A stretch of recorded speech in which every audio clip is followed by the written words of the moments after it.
Good afternoon. Today I am going to talk about next methods of sterilization, that is gaseous as well as chemical sterilization. In previous lecture I discussed about filtration and radiation sterilization. In today's presentation I am going to talk about gaseous sterilization. The gaseous sterilization means which uses various toxic gases. The chemically reactive gases, mainly ethylene oxide and formaldehyde, possess broad spectrum, biocide activity and have found application in the sterilization of reusable surgical instruments, certain medical, diagnostic, and electrical equipments, and the surface sterilization of the powders. The gaseous sterilization may be defined as the destruction of all living microorganisms with a chemical in gaseous or vapor state. Material substances which are adversely affected by dry and moist heat are or they can be sterilized with this method. All these gases are toxic to human beings above certain concentrations and may inhibit other unpleasant or undesirable side effects. Although the ethylene oxide is the most widely used gaseous sterilization agent in pharmaceutical and medical fields, other chemicals such as formaldehyde and beta-propiolactone are also being used. Sterilization processes using ethylene oxide sterilization are far more commonly used on an international basis than those employing formaldehyde. Okay, so let's see. The gases can be used for sterilization purposes, but various materials like various liquids as well as other materials which requires deep penetration of any physical or chemical agent, then in that case the gaseous sterilization cannot be used. Those materials which are heat sensitive, which are sensitive to moisture as well as radiations, so such materials or we can say such places can be sterilized with the help of gaseous sterilization method.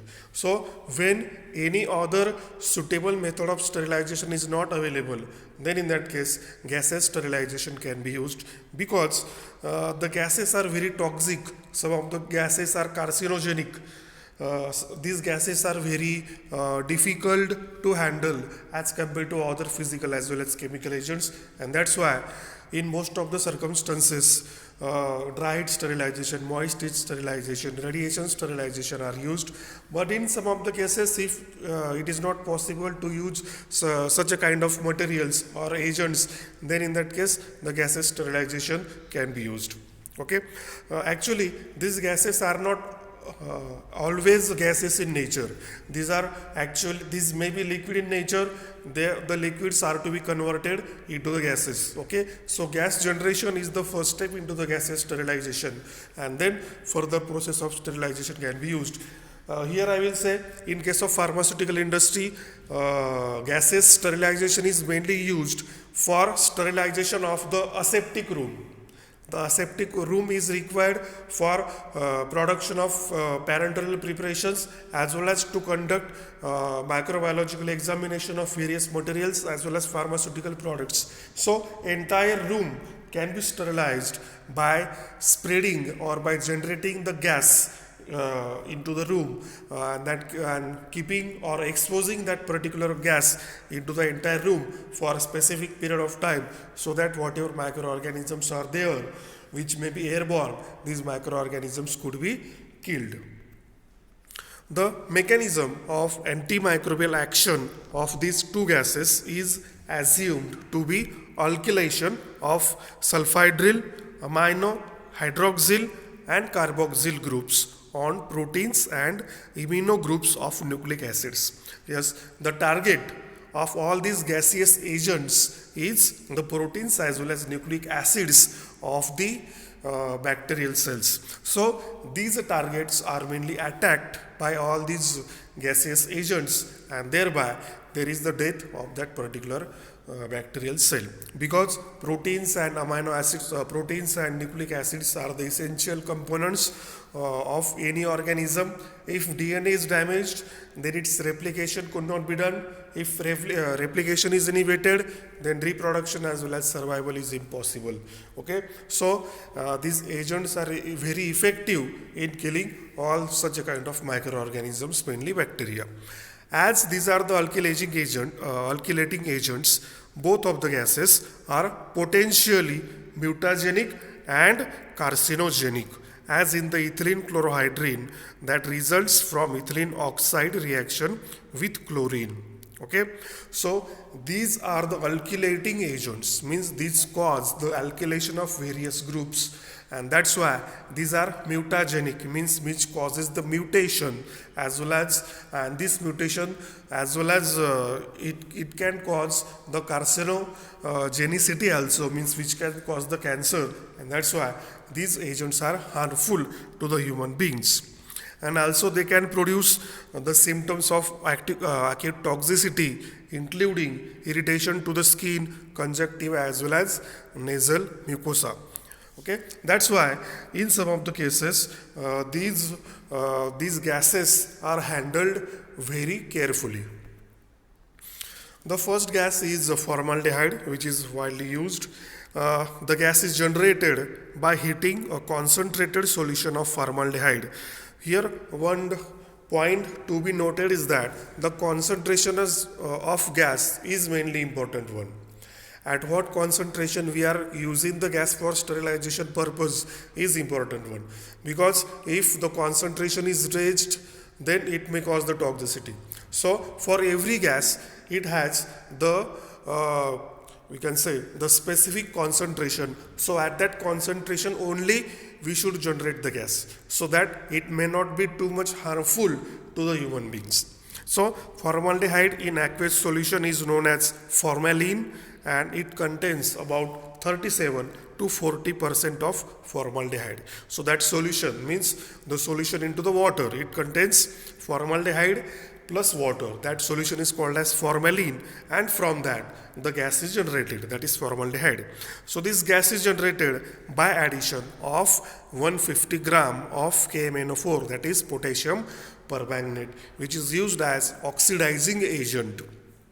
So this gas is generated by addition of potassium permanganate to 280 ml of formalin for every 1000 square foot of the room volume. Okay, so after the start of generation of formaldehyde vapor, the doors should be sealed and left unopened for 48 hours. About 70% relative humidity and 22 degrees Celsius temperature gives best sterilization results. So the gas is generated into the enclosed area, or we can say into the room in which we want to create the aseptic area. Okay, so after generation of the gas we have to wait for 48 hours. The doors should not be opened. Okay, and then we can say that there is production of aseptic area, and within that area various pharmaceutical operations could be carried out. So after generation of formaldehyde, it mainly reacts with the proteins as well as nucleic acids present into the bacterial cells, and the bacterial cells mainly die. But this gas is extremely reactive. It has poor penetration power. It kills both vegetative cells as well as the spores. Okay, formaldehyde in gaseous form can be used for disinfection and sterilization of enclosed areas such as operation theaters, also then hospital rooms and aseptic area and microbiology laboratory. Then the next gas is beta-propiolactone, which is a heterocyclic ring compound, which is a colorless liquid at room temperature with boiling point of 155 degrees Celsius. So the beta-propiolactone is 25 times more active than formaldehyde, and it is 4000 times more active than ethylene oxide.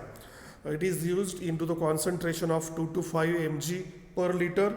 but it has low penetration power and shows irritation and carcinogenic properties, and that's why this gas is not recommended for pharmaceutical applications.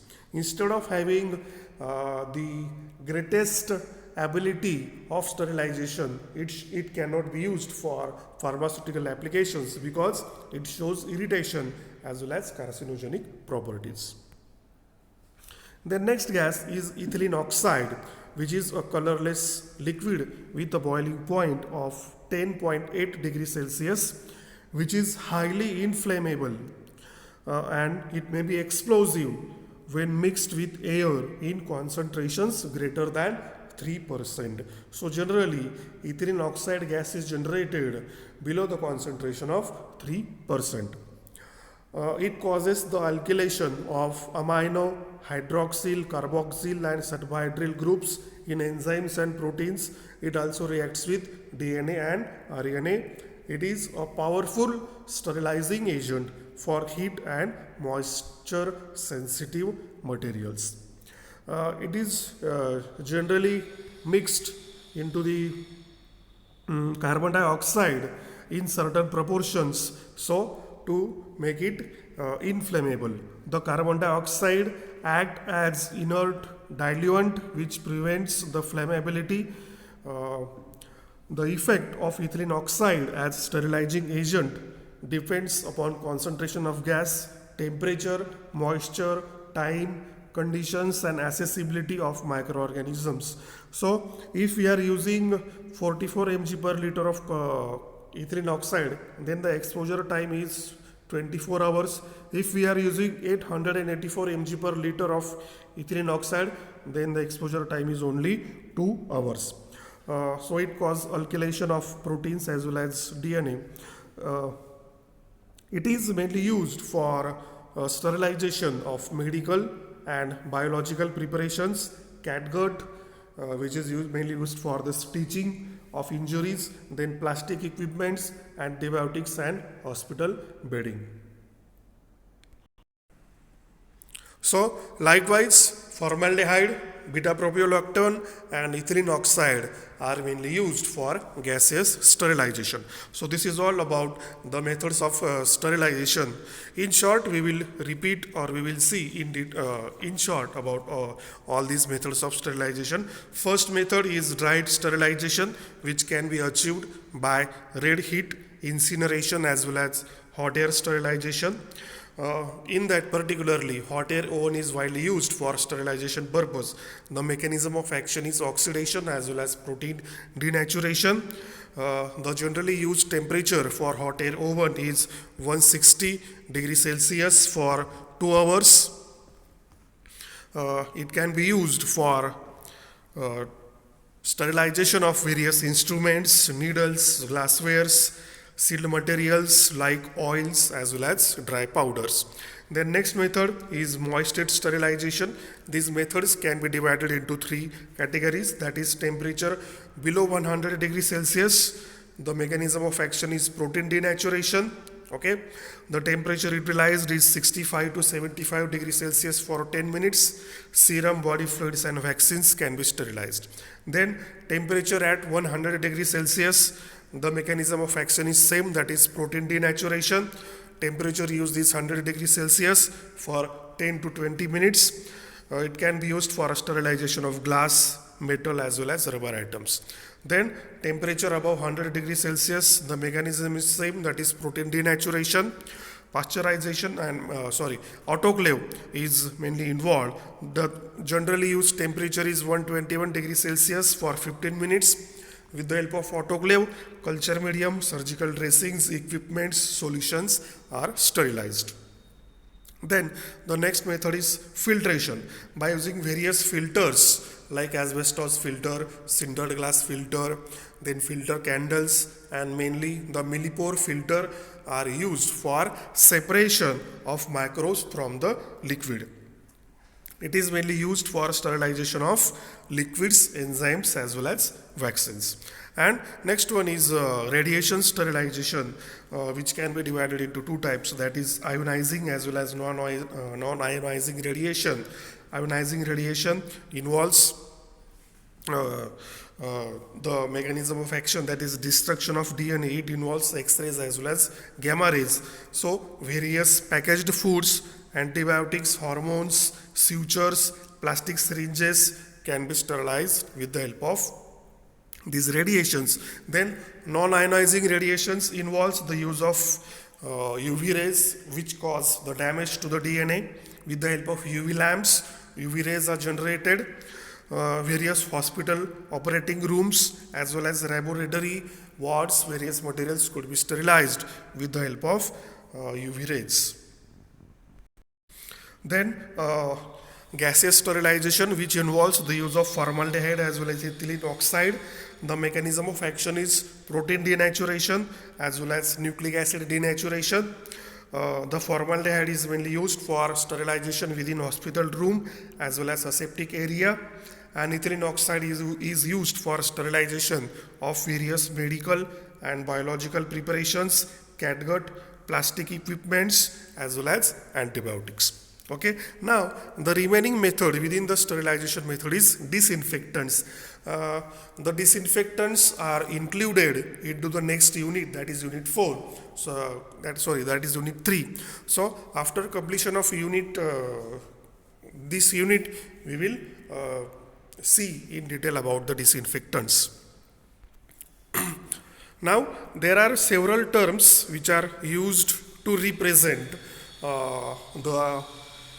which monitor the process of sterilization as well as which evaluate the process of sterilization.